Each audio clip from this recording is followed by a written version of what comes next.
आज की press conference का मुद्दा और मकसद यही है कि हमारे समाज में जो मंशियात का असर हमारे नौजवानों में दिन ब दिन तेज़ी के साथ फैल रहा है, उसके खिलाफ़ खड़े होने की ज़रूरत है, एकजुट होने की ज़रूरत है उसमें, और इस तूफ़ान को रोकने की ज़रूरत है। तो इसी ज़िम्न में हमारे पुलिस स्टेशन बटमालू के जो एसएचओ साहब हैं, मीर कज़ीम साहब, उन्होंने एक बड़ी कार्रवाई अंजाम में लाई। यहाँ के एक बड़े ड्रग माफिया को अरेस्ट करके उनके कब्ज़े से करीबन 2000 बोतल ज़ब्त किए। तो ये एक बड़ी कामयाबी है।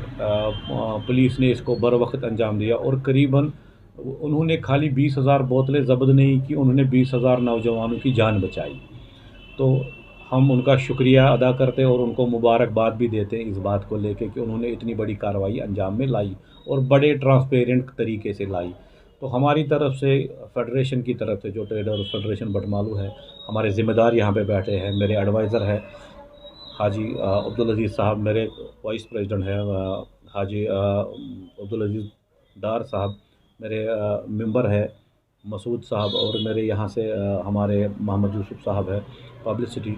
तो हमने ये महसूस किया कि अपनी तरफ से ट्रेड भी कुछ इसमें ऐसी कार्रवाई करे कि आने वाले वक्त में कोई भी ऐसा काम करने से पहले हज़ार बार सोचे।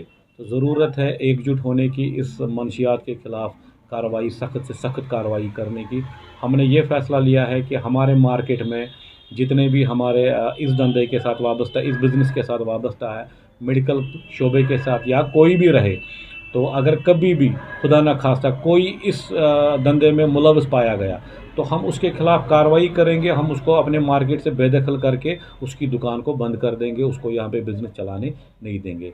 तो मेरी गुजारिश है सभी ट्रेडर्स से कि अपने मार्केट में पूरा ध्यान रखें इस चीज़ का कि कोई ना कोई शरपसंद अनासिर ऐसी कार्रवाई तो नहीं कर रहा है, हमारे आने वाली नस्ल को बर्बाद तो नहीं कर रहा है, ऐसी जहर तो नहीं बेच रहा है। तो इसीलिए आज यहाँ पे हमने ये प्रेस कॉन्फ्रेंस बुलवाई है। और मैं साथ ही साथ यहाँ की एडमिनिस्ट्रेशन से भी ये मुतालबा करता हूँ कि इस एक्ट के ख़िलाफ़ सख्त से सख्त कानून बनाया जाए ताकि कोई फिर आसानी के साथ इससे बरी ना हो जाए, छूटे नहीं। तो इसमें 320 का एक्ट लगना चाहिए क्योंकि ये कत्ल के बराबर है। ये खाली हमारा जो नौजवान है वो खाली खुद इसमें मुलविस नहीं होता है, उसकी पूरी फैमिली, उसका पूरा घर, माँ बाप, भाई बहन सभी इससे इफ़ेक्ट होते हैं, समाज होता है, वो मोहल्ला होता है। तो इसमें हम चाहते हैं कि सरकार की तरफ से भी ऐसी कार्रवाई अंजाम में लाई जाए कि गोया कोई भी कल को ये करने से पहले हज़ार बार ये सोचे कि मेरा अंजाम क्या होगा।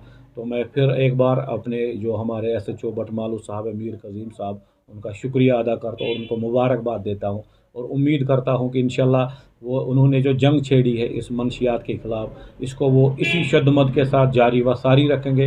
इंशाल्लाह हमारा पूरा ताउन होगा उनके साथ, शाना बशाना हम इस मंशियात के ख़िलाफ़ हमेशा खड़े रहे हैं और आगे भी रहेंगे। चूँकि ये जो मामला है ये न सिर्फ बटमालू का है बल्कि बाकी जो हमारे इलाके हैं, क्योंकि मंशात की जो लत है कश्मीर में बहुत फैल रही है। आपने अपने इलाके को साफ और शफाफ करने के लिए इस तरह के इकदाम उठाया, आपने कार्रवाई की बात की।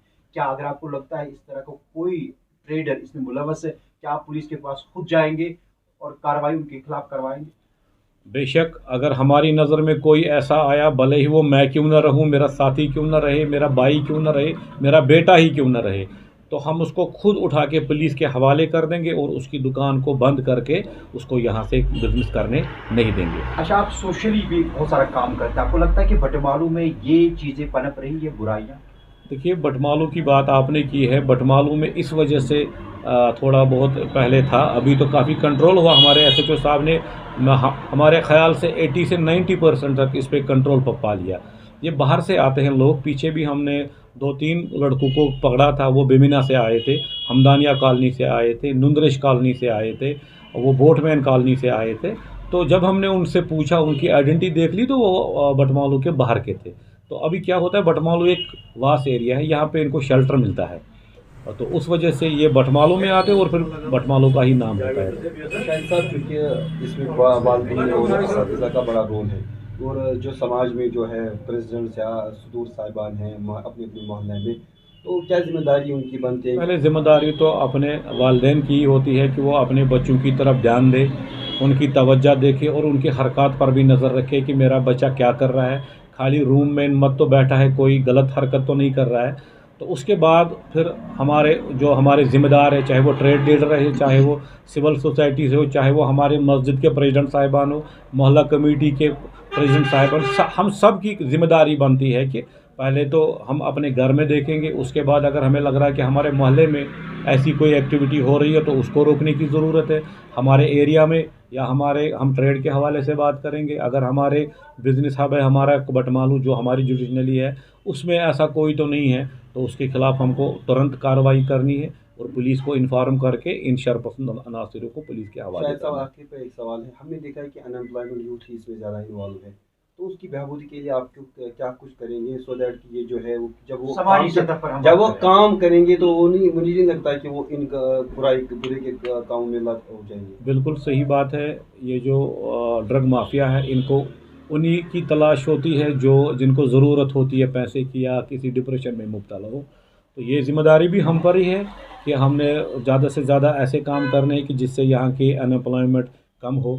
हमारे ऐसे वसाइल पैदा करने हैं कि हम अपने नौजवानों को रोज़गार दे सकें। और फिर एक रोक तो ये भी हो सकती है, बिल्कुल बहुत अच्छा सवाल किया आपने, कि ज़रूरत है कि हर ट्रेडर को अपने लिहाज से कि वो जॉब जनरेट करे और कम से कम इस पर ये कोशिश करे कि यहाँ का जो यूथ है वो बेकार ना बैठे, वो किसी डिप्रेशन का शिकार न हो।